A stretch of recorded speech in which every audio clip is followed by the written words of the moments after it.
दोस्तों आज का हमारा वीडियो साइंस मॉडल सेट का 5वां वीडियो है। इस वीडियो में साइंस का 41 महत्वपूर्ण ऑब्जेक्टिव प्रश्न पे डिस्कस करेंगे। यह मॉडल सेट कोई प्रकाशन के द्वारा जारी किया गया नहीं है दोस्तों। आपका क्वेश्चन बैंक में जो भी प्रश्न दिया गया ऑब्जेक्टिव प्रश्न उसी का मॉडल सेट तैयार किया गया है, ठीक है। तो इसमें जितना भी प्रश्न दिया गया सारा प्रश्न आपका एग्जाम टाइप प्रश्न है, तो वीडियो को शुरू से अंत तक देखिएगा और सभी प्रश्न को याद रखिएगा और लास्ट में हमें कमेंट करके बताइएगा कि 41 प्रश्न में पहले से आपको कितना याद था। तो चलिए वीडियो को शुरू करते हैं। यह मैट्रिक फाइनल एग्जाम का रिवीजन वीडियो है। तो चलिए वीडियो को शुरू करते हैं, देखते हैं आज का पहला। देखिए पहला प्रश्न में पूछा गया कि अभिनेत्र लेंस की फोकस दूरी में परिवर्तन किया जाता है। ऑप्शन में दिया गया परितारिका के द्वारा, पुतली के द्वारा, दृष्टिपटल के द्वारा, और ऑप्शन डी है पश्चमाभी मांसपेशियों के द्वारा। तो दोस्तों इसका सही आंसर हो जाएगा ऑप्शन डी, पश्चमाभी मांसपेशियों के द्वारा। थोड़ा फास्ट रिवीजन करेंगे क्योंकि हम लोग के पास समय बहुत कम बचा है, ठीक है। तो पहला का सही आंसर याद रखिएगा ऑप्शन डी, पश्चमाभी पेशियों के द्वारा। अगला क्वेश्चन देखिए, क्वेश्चन नंबर 2। क्वेश्चन नंबर 2 में कह रहा है कि कैमरे की तरह नेत्र में प्रवेश करते प्रकाश के परिणाम को नियंत्रित करता है, यानी कि कैमरा में जिस तरह से प्रकाश परिवर्तित करता है, ठीक है, उसी तरह से हमारे नेत्र में प्रकाश जो है प्रवेश करता है। तो उस प्रकाश का जो नियंत्रित है वह कौन करता है? तो इसका सही आंसर हो जाएगा आइरिस करता है, ऑप्शन डी होगा। Question number 3। क्वेश्चन नंबर 3 में पूछा गया है मानव नेत्र में प्रकाश किस रास्ते प्रवेश करता है, यानी कि हमारे आँख में, ठीक है, प्रकाश जो है वो किस रास्ते प्रवेश करता है? तो पुतली, ऑप्शन सी इसका सही हो जाएगा। क्या होगा? पुतली हो जाएगा। क्वेश्चन नंबर 4 देखिए, क्वेश्चन नंबर 4 में है कि आकाश का रंग नीला होने का कारण है। आकाश का रंग नीला होता है, इसके पीछे कारण क्या है? प्रवर्तन है, अपवर्तन है, प्रकीर्णन क्या है? तो क्वेश्चन नंबर 4 का सही आंसर हो जाएगा ऑप्शन बी, प्रकीर्णन, यानी कि आकाश का रंग प्रकीर्णन के कारण नीला होता है। Question number 5। क्वेश्चन नंबर 5 में पूछा गया है कि नेत्र में प्रवेश करने वाली प्रकाश किरणें, यहाँ गिरने लिखा गया तो यहाँ किरणें कीजिएगा, ठीक है। प्रकाश किरणें का अधिकांश अपवर्तन होता है, तो नेत्र में प्रवेश करने वाली अधिकांश जो प्रकाश की किरणें हैं उसका अपवर्तन कहाँ पे होता है? तो कॉर्निया के बाहरी पृष्ठ पे होता है, यानी कि ऑप्शन सी इसका सही होगा। Question number 6। क्वेश्चन नंबर 6 में है मानव नेत्र में किस प्रकार का लेंस पाया जाता है, यानी कि हमारे आँख में किस तरह का लेंस पाया जाता है? तो इसका सही आंसर ऑप्शन ए हो जाएगा, उत्तल लेंस पाया जाता है। याद रखिएगा मानव नेत्र में कौन सा लेंस? तो उत्तल लेंस पाया जाता है। Question number 7। क्वेश्चन नंबर 7 में है कि नेत्र द्वारा किसी, यहाँ पे किसी होगा, ठीक है, किसी वस्तु का कैसा प्रतिबिंब बनता है, ठीक है। तो नेत्र द्वारा यानी कि हमारे आँख के द्वारा, ठीक है, किसी भी वस्तु का जो प्रतिबिंब बनता है, रेटिना पे सभी को पता होगा प्रतिबिंब बनता है, तो वो कैसा प्रतिबिंब बनता है, यही आपसे पूछा गया है। तो क्वेश्चन नंबर 7 का आंसर ऑप्शन सी होगा, वास्तविक, उल्टा तथा छोटा प्रतिबिंब बनता है। अगला क्वेश्चन देखिएगा, क्वेश्चन नंबर 8। क्वेश्चन नंबर 8 है नेत्र लेंस की फोकस दूरी कम हो जाने पर कौन सा दृष्टि दोष होता है? काफ़ी महत्वपूर्ण प्रश्न है, इसे VVI लगा लीजिएगा। कह रहा है कि नेत्र लेंस की जो फोकस दूरी है वो बहुत ही कम हो जाता है, ठीक है, उसकी फोकस दूरी कम हो जाता है, तो वह नेत्र में कौन सा दृष्टि दोष उत्पन्न हो जाएगा? तो 8 का आंसर हो जाएगा निकट दृष्टि दोष हो जाएगा, यदि बढ़ेगा तो इसका उल्टा हो जाएगा दूरदृष्टि दोष। तो दोनों प्रश्न को याद रखिएगा। Question number 9। क्वेश्चन नंबर 9 है कि एक प्रिज्म कितने सतह से घिरा होता है? प्रिज्म जो होता है वह कितने, टोटल उसमें कितने सतह होता है, कितने सतह से घिरा हुआ होता है? तो वह 5 सतह से घिरा होता है, ठीक है, 5 सतह से। इसका आंसर ऑप्शन डी हो जाएगा। अगला क्वेश्चन देखिए, यह क्वेश्चन जो है पॉलिटेक्निक में पूछा हुआ था और मैट्रिक परीक्षा में पूछा गया है, तो इसे आप याद रखिएगा, क्वेश्चन काफ़ी महत्वपूर्ण है। Question number 10। 10 नंबर प्रश्न है कि पुतली के साइज को कौन नियंत्रित करता है? यह भी प्रश्न परीक्षा में पूछा गया है। तब पुतली के साइज को कौन नियंत्रित करता है, यह बहुत बार हमें प्रश्न आपको बता चुके हैं। तो इसका सही आंसर क्या होगा? सभी लोग नीचे कमेंट बॉक्स में इसका आंसर दीजिएगा, ठीक है। तो जिनको पता है नीचे कमेंट बॉक्स में क्वेश्चन नंबर 10 का सही आंसर बताइएगा, ठीक है। ऑप्शन में दिया गया पश्चमाभी दिया गया, परितारिका है, नेत्र लेंस है और रेटिना है। तो किसके द्वारा पुतली की साइज को नियंत्रित करता है, ठीक है, कौन करता है? तो सभी का सही आंसर आना चाहिए क्योंकि पहले पढ़ा चुके हैं। Question number 11। क्वेश्चन नंबर 11 देखिए यहाँ पे एक नहीं दिया है, ठीक है। क्वेश्चन नंबर 11 है कि आकाश का नीला रंग होने किस परिघटना का परिणाम है, ठीक है। आकाश का, देखिए ये क्वेश्चन घुमाया हुआ है, पहले भी हम आपको बताए थे कि प्रकीर्णन के कारण आकाश का रंग नीला होता है। तो देखिए इसमें किस तरह से पूछा कि आकाश का नीला रंग होना, ठीक है, किस परिघटना का परिणाम है? तो अब प्रकीर्णन हो जाएगा, यानी कि क्वेश्चन नंबर 11 का सही आंसर ऑप्शन बी हो जाएगा। क्वेश्चन नंबर 12 में पूछा गया कि खतरे के निशान के रूप में किस रंग का प्रयोग किया जाता है, तो लाल रंग का प्रयोग किया जाता है। इसलिए इसका प्रयोग किया जाता है दोस्तों क्योंकि इसका तरंगदैर्घ्य जो है वो सबसे अधिक होता है बाकी कलर से, ठीक है। इसीलिए खतरे के निशान में लाल रंग का प्रयोग किया जाता है। क्वेश्चन नंबर 13 देखिएगा।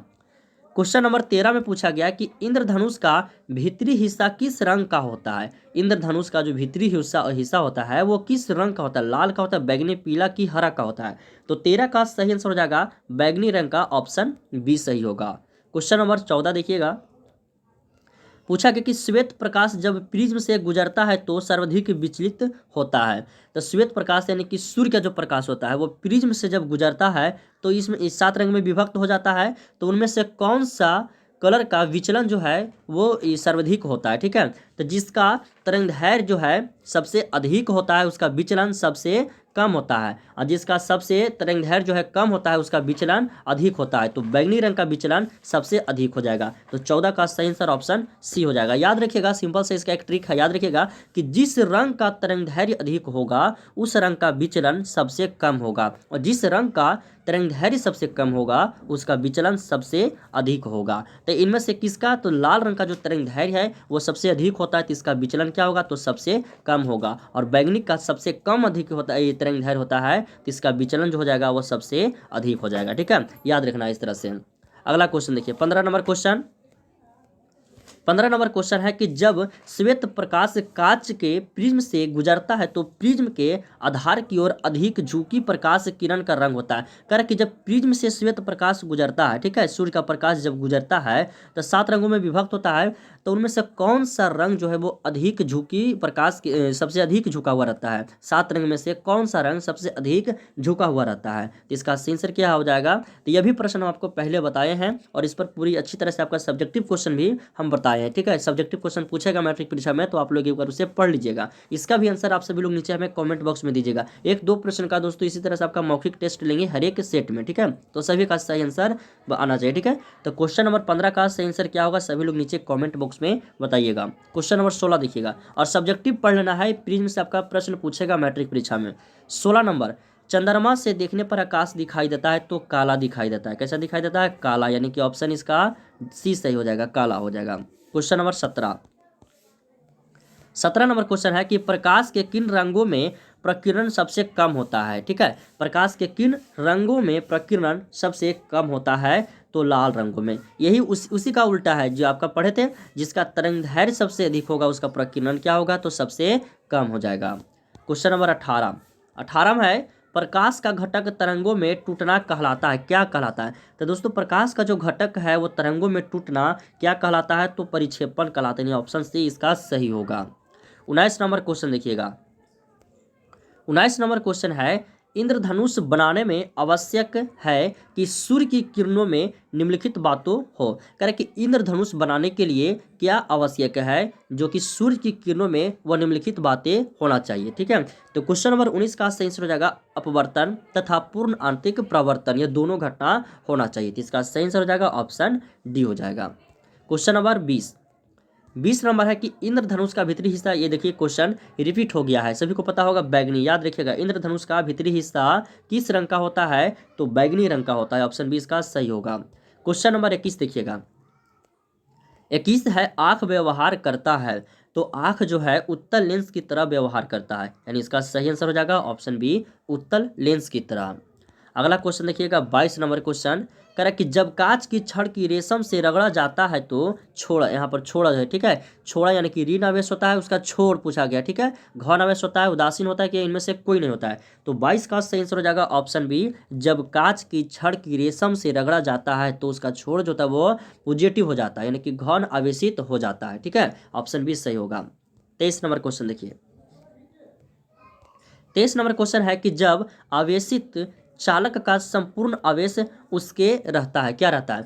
तो दोस्तों जब आवेशित चालक का संपूर्ण आवेश जो है उसके क्या रहता है, तो बाहरी पृष्ठ पर रहता है, यानी इसका सही आंसर हो जाएगा ऑप्शन बी हो जाएगा, बाहरी पृष्ठ पर।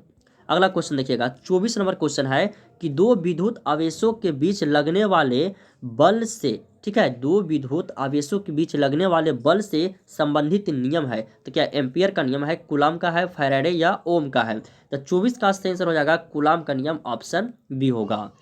25 नंबर क्वेश्चन देखिएगा। 25 नंबर क्वेश्चन है, यदि दो विद्युत आवेशों के मध्य दूरी को आधा कर दिया जाए तो उनके मध्य विद्युत बल का मान हो जाएगा। तो इसका सही आंसर हो जाएगा 4 गुना हो जाएगा। यदि दो विद्युत आवेशों की मध्य दूरी को आधा कर दिया जाता है तो उसके मध्य बिंदु जो बल है उसका मान क्या हो जाएगा? तो 4 गुना हो जाएगा, यानी कि ऑप्शन सी इसका सही होगा। क्वेश्चन नंबर 26 में पूछा गया है कि समान आवेशों में रहता है आकर्षण, आसंजन, विकर्षण या ससंजक। तो क्वेश्चन नंबर 26 का सही आंसर हो जाएगा विकर्षण। क्या होगा? समान आवेशों में विकर्षण होता है। क्वेश्चन नंबर 27 देखिए। 27 नंबर क्वेश्चन है कि वस्तुओं का आवेशन किसके स्थानांतरण के फलस्वरूप होता है? ठीक है, तो दोस्तों वस्तुओं का जो स्थानांतरण है वह किसके? तो इलेक्ट्रॉन के स्थानांतरण के फलस्वरूप होता है, यानी इसका सही आंसर हो जाएगा ऑप्शन ए हो जाएगा। 28 नंबर क्वेश्चन 28 है कि धातुएं विद्युत की सुचालक होती है क्योंकि, तो इसलिए दोस्तों धातु विद्युत की सुचालक होती है क्योंकि उनमें परमाणु हल्के होते हैं, नहीं बल्कि उनमें मुक्त इलेक्ट्रॉन होते हैं, इसलिए। तो 28 का आंसर क्या हो जाएगा? तो ऑप्शन ए हो जाएगा। अगला क्वेश्चन 29 नंबर क्वेश्चन है, निम्न में से कौन सा पदार्थ विद्युत का सबसे अच्छा चालक है? चांदी, तांबा, सोना, अभ्रक। तो इनमें से चांदी जो है ये विद्युत का सबसे अच्छा चालक पदार्थ है, यानी इसका सही आंसर हो जाएगा ऑप्शन ए हो जाएगा।